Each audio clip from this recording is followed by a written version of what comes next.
Hi, Danny. This is Barrett with Wani. How you doing? Good. All right. So your debut solo album is called The Long Road Home. What can you tell us about the title? The title changed. It was originally the Prozac Sessions, but I was threatening to be sued by people who make Prozac. They have much more money than me, which means they have better lawyers than me. So I just didn't even engage. I was like, nope, I'm changing that name then. I think when I made this record and I started creating it, it just felt right. It felt like where I was supposed to be, and it felt like this is inevitably what was going to happen. I think a lot of people have seen it for many years, but one day Danny Worsnop's going to go solo. I don't play well with others. I'm a little bit of an asshole, so me working alone makes sense. But I think, yeah, I mean, it is that. I've finally found my calling, and I've hit my stride, and how much I obviously love everything that I've done and still do. This is where I'm supposed to be. This is what I was always supposed to do. The album contains songs in which you opened up completely about your many demons in life. Was there ever a time where you wanted to hold back, or do you feel you owed it to yourself and your fans to be as transparent as possible? I wanted to hold back the entire time, but I think I approached this record as it wasn't originally even supposed to be released. It was just me writing songs as a form of therapy for myself. So I think I always wanted to hold back, because I'm a very reserved person. I don't talk about things.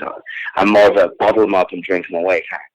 But it was making life so terrible that I knew I had to either go pay a therapist to do it or write a song and be my own therapist. So I knew I had to be uncomfortable. I had to be vulnerable, and I had to talk about the things that I really didn't want to talk about. And it's so much weight lifted off me, and it's made me into a better man. It's made me into a better person, because I'm not carrying around all that resentment and hatred and sadness and just weight of everything I've been through. It's gone. I can move on now and start afresh. What made you want to pursue the country sound with this album, and how is it different from writing metalcore or a rock album? It's kind of just the form the album took. I mean, I can't even take credit for a lot of these songs because they wrote themselves. I mean, I sat down on a piano or a guitar and messed around with a few chords for a minute, wrote a few lyrics, and then let the song become whatever it wanted to be.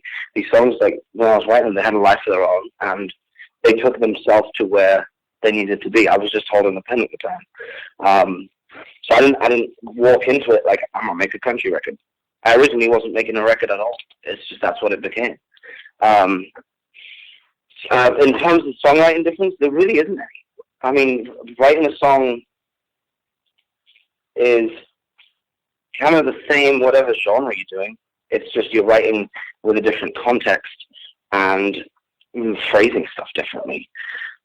It's no matter what you're doing, it's telling a story, and it's putting out an emotion, a feeling, and that transfers over any genre boundaries that there may be.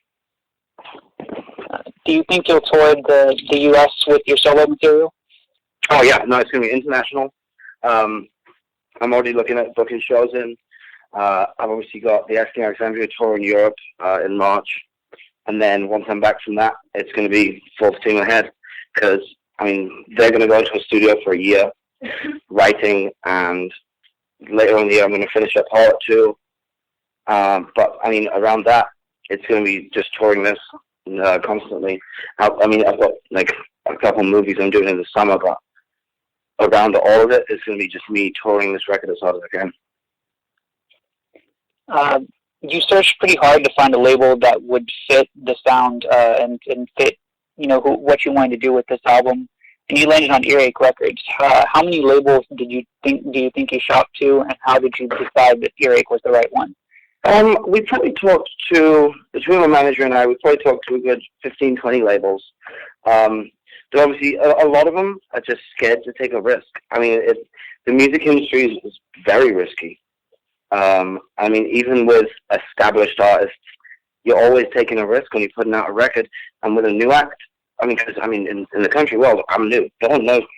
So I'm starting from complete scratch with this record. because my name doesn't carry any weight here, which is kind of refreshing because I'm not burdened with people having certain expectations, and I'm not burdened with people doubting or instantly wanting me to fail, or just bringing up everything I've done before, or having a preconceived notion of who I am as a person. It's a complete fresh start, which is really refreshing and nice. But a lot of the labels were worried, and they're like, well, I don't know if it's going to work. It's a new sound. Like, this isn't really on the radio right now. It's like, yeah, but we're not putting it to radio right now. We're putting it to radio in a year. You don't know what the radio is going to sound like then. And also, everything I've ever done doesn't sound like anything that's happening then. That's why it's so good and successful, because I'm 2 steps ahead of everyone else. But, I mean, Earache have always been big fans of mine, and they jumped on it. They were like, yes, we want this. Let's do it. Let's go. And that's what I always look for when partnering up with anyone, is enthusiasm and passion for what I'm doing. Because if they're not passionate about it, what's the point? Why are they there? Since we were talking about the country sound and how it just kind of wrote itself, if you were to tour with a larger name country artist, who would you want it to be and why? I mean, I think there's a lot of different avenues I could go down. I think an obvious one, like Zach Brown Band, obviously they have that alternative and rock side as well as the laid back country side and the deep soulful side. So I mean that'd be a great one. Honestly, with how diverse the album is, I could go out with anyone. I mean, I could go do a Miranda Lambert tour. I could go do, I don't know, a Sturgill Simpson tour, anything. And honestly, with this, I'll go out with as many different people as possible because I want all the audiences. I don't want to pigeonhole it to one crowd, because this record has so much to offer outside of that one thing. Talk about this very briefly, because this interview is obviously about your solo material, but you recently wrapped up the 10 Years in the Black tour with Asking Alexandria. How did fans receive your return, and how does it feel to be back? They've received it very well. I mean, it was incredible, the response from them and the support. Couldn't have been happier. It was a great experience. It's always nice to hear a few thousand people chanting your name every night. I didn't need the ego boost, but it was welcomed. It's great being back with the guys. It's been like 2 years since we'd even spoken, so it was nice. It was like jumping back in, and it was a smooth transition that I'm glad we did. I think we all needed the time apart to gather ourselves and get our respective shit together. And it's good to be back together. I think you kind of touched on this a little bit, but do you think this will be your only solo album, or do you have more to say in the future? The solo work is my number one always. I'm already thinking about the second one. Everything else, I obviously love all the other things I do, but the solo record is always number one. Because it's me and it's personal and it's so I don't know. It just, I have that emotional connection to it where it's like nothing can ever top it. And what's next for you after releasing this album? Well, I'm going to be touring it. I just shot 4 new music videos, so they're going to be coming out staggered. Touring as much as possible. I have 2 movies coming up this summer, one of which I'm writing all the music for, so I'm in the middle of writing that too. There will be a point where I fly out or have them fly here to finish up Harlot 2, which I'm very excited about. We're 10 songs into that already. Then, what's after that? More touring, just touring this record as much as possible. If you were to describe your sound to fans, to prospective fans of your solo work, how would you describe it, and why do you think they would be drawn to it? That's a tough question, because I mean it's such a varied album. I mean it covers so many different styles and sounds I mean, there really is no specific sound on there. It's a Danny Worsnop record, which there hasn't been a sound of before.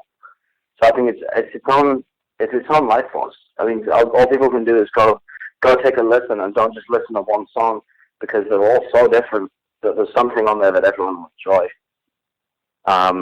Yeah, just give it a shot. All right, well, there's no reason on the planet to not give it a chance. Even just the music that's online. Like, there's no reason to not listen to it. It doesn't cost anything to go on YouTube and look at music videos. If you don't like it, it's 3 minutes of your day gone.